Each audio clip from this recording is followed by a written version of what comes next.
Delhi university के perspective से आपको पता होना चाहिए, दिल्ली यूनिवर्सिटी जैसे सीयूईटी के अंदर अगर आप पेपर पैटर्न की बात करो तो 1A के अंदर आपके पास 13 लैंग्वेजेस हैं, 1B के अंदर आपके पास 20 लैंग्वेजेस हैं। 1A और 1B को अगर आप मिला दो तो दिल्ली यूनिवर्सिटी बोलता है 1A और 1B को मिला के हम एक लिस्ट ए निकालते हैं।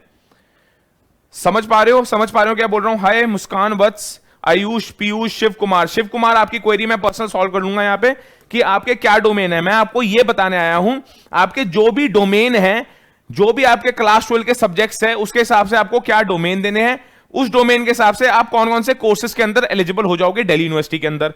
मेन प्रॉब्लम हमारी यही तो है कि फॉर्म कैसे भरना है सीयूईटी का, कौन कौन से कॉलेजेस हमें ऑप्ट करने चाहिए, कौन कौन से कॉलेजेस के कौन कौन से कोर्सेज तुम्हें ऑप्ट करने चाहिए। मेरे पास एक स्टूडेंट है, ध्यान से समझना मेरी बात, मेरे पास एक स्टूडेंट है, उसने क्या किया, सबसे बड़ी गलती जो तुम कर रहे हो सीयूईटी फॉर्म्स के अंदर वो क्या है वो मैं समझाने आया हूं।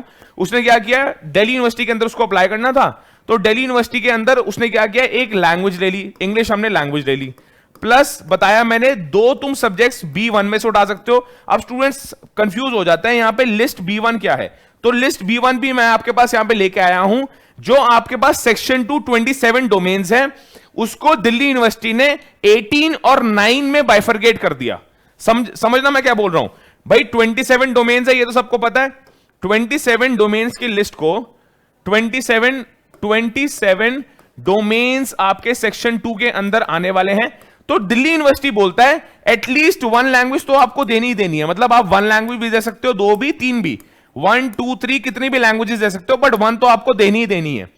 27 डोमेन्स को दिल्ली यूनिवर्सिटी ने 2 लिस्ट के अंदर बाइफरकेट कर दिया, list B1 and list B2। List B1 के अंदर आपके पास 18 डोमेन्स हैं और लिस्ट B2 के अंदर आपके पास 9 डोमेन्स हैं। स्टूडेंट्स यहां पे मेरे से पूछते हैं सर दिल्ली यूनिवर्सिटी की B1 का क्या लॉजिक है, समझ नहीं आ रहा। आपको मेजॉरिटी कोर्सेज में एक लैंग्वेज चूज करनी है, हो सकता है आपने इंग्लिश चूज कर लियो, हिंदी, मराठी, पंजाबी, ओडिया, पंजाबी, मलयालम, कन्नड़, कुछ भी आप चूज कर सकते हो। एक लैंग्वेज के साथ साथ आपको B1 में से एटलीस्ट 2 सब्जेक्ट्स उठाने हैं, B2 में से आप एक सब्जेक्ट उठा सकते हो। दिल्ली यूनिवर्सिटी के मेजॉरिटी कोर्सेज में इनफैक्ट हर एक कोर्स के अंदर आपको एक लैंग्वेज तो देनी ही देनी है, लैंग्वेज टेस्ट आपको देना ही देना है, प्लस एटलीस्ट 3 डोमेन्स आपको देने हैं। सीयूईटी के नॉर्म्स बोलता है, पहली बात तो सीयूईटी और डीयू है एक ही। सीयूईटी के अंदर दिल्ली यूनिवर्सिटी अपने एडमिशन प्रोसेस एग्जीक्यूट करवाने वाला है, बट दिल्ली यूनिवर्सिटी की खुद की कोर्स रिक्वायरमेंट्स इतनी कॉम्प्लिकेटेड है, इसलिए आपको ये B1 और B2 का लॉजिक समझना बहुत ज्यादा जरूरी है। B1 और B2 जो लिस्ट है वो दिल्ली यूनिवर्सिटी ने खुद जनरेट करी हुई है, सीयूईटी का इसमें कोई भी रोल नहीं है। बट जब आप सीयूईटी के फॉर्म्स भरने जाओगे, when you will be filling the forms of CUET, you will have to consider कि कौन सा डोमेन आप सेलेक्ट कर रहे हो, क्या वो B1 में लाई करता है या B2 में लाई करता है। फॉर एग्जांपल फिजिकल एजुकेशन और एंटरप्रेन्योरशिप आपके पास B2 सब्जेक्ट्स के अंदर लाई करते हैं।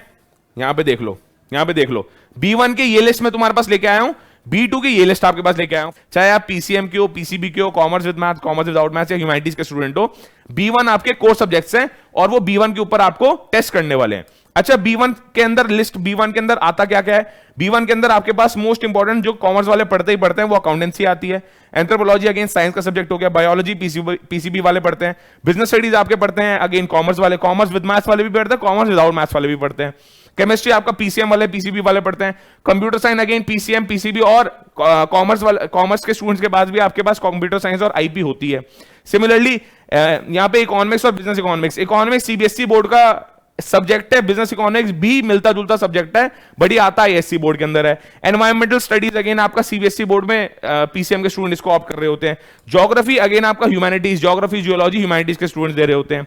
History humanities, home science again science PCM PCB के स्टूडेंट देते हैं। लीगल स्टडीज ह्यूमैनिटीज कॉमर्स के स्टूडेंट दोनों देते हैं। मैथमेटिक्स PCM हो गया, कॉमर्स विद मैथ्स हो गया, वो स्टूडेंट्स यहां पे दे रहे होंगे। फिजिक्स PCM वाले, साइंस वाले स्टूडेंट देते हैं, PCM PCB वाले। पॉलिटिकल साइंस अगेन ह्यूमैनिटीज का सब्जेक्ट हो गया, साइकोलॉजी ह्यूमैनिटीज का सब्जेक्ट हो गया। संस्कृत आपका स्ट्रीम न्यूट्रल है, हर स्ट्रीम में आपको देखने को मिलेगा, और सोशियोलॉजी अगेन आपके पास ह्यूमैनिटीज का सब्जेक्ट यहां पे आपको मिल जाएगा। तो ये लिस्ट B1 है दिल्ली यूनिवर्सिटी की। अब मैं लिस्ट B2 उठाता हूं।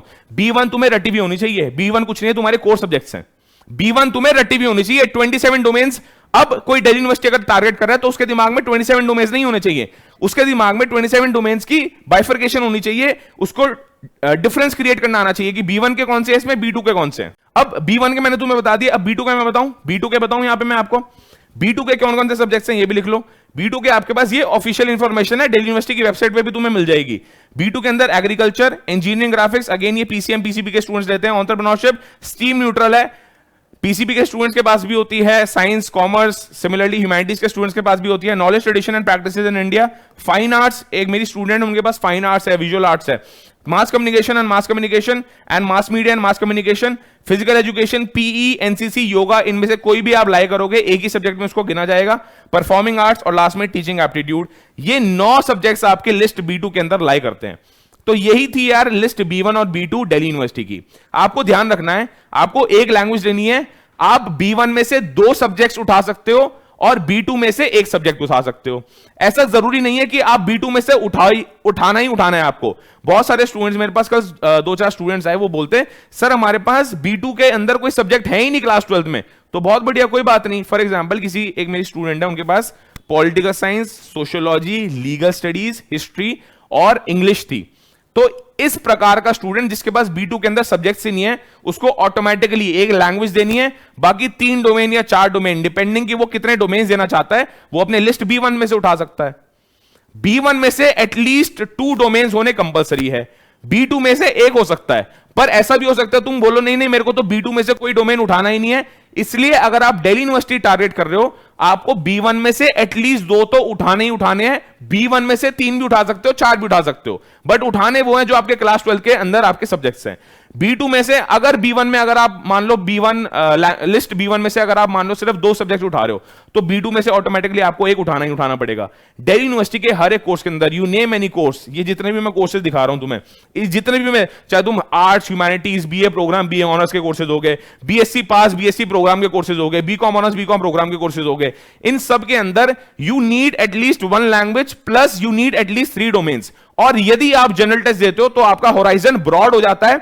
You will be able to attempt even those colleges, even those courses जो आपके शायद अभी परव्यू में ना आ रहे हो। फॉर एग्जाम्पल एक बहुत बढ़िया लिस्ट है, ये लो जी, ये आपको दिख रही होगी। ये हर एक स्टूडेंट, चाहे वो PCM का हो, चाहे वो कॉमर्स विद मैथ्स का हो, चाहे वो ह्यूमैनिटीज विद मैथ्स का हो, वो ये 3 प्रोफेशनल कोर्सेज दिल्ली यूनिवर्सिटी के अंदर दे रहा होता है, जिसमें एक प्रोफेशनल कोर्स का नाम है बैचलर ऑफ मैनेजमेंट स्टडीज।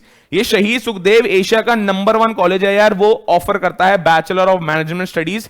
इसको मिनी MBA भी बोलते हैं, मिनी MBA बोलते हैं इसको। ये पहले DU JAT के अंदर कंडक्ट करवाया जाता था, बट अब इस साल इसको CUET के अंदर इनकलकेट कर दिया गया है। Bachelor of business administration in financial investment analysis, केवल 2 कॉलेजेस हैं पूरी इंडिया के अंदर जो ये पर्टिकुलर कोर्स ऑफर करते हैं। अगर आप जनरल टेस्ट देते हो तो आप इसके लिए भी एलिजिबल हो जाते हो। आप जनरल टेस्ट देते हो तो आपको BA प्रोग्राम में भी हेल्प होती है, BCom प्रोग्राम में भी हेल्प होती है, जर्नलिज्म ऑनर्स में भी हेल्प होती है, BTech में भी आपको हेल्प होती है अगर आप जनरल टेस्ट देने वाले हो। BTech भी दिल्ली यूनिवर्सिटी के अंदर अवेलेबल है। Bachelor of business economics, BBE और इकोनॉमिक्स ऑनर्स में डिफरेंस होता है, उस डिफरेंस को मैं आप बहुत जल्दी आपके पास लेके आ रहा हूं।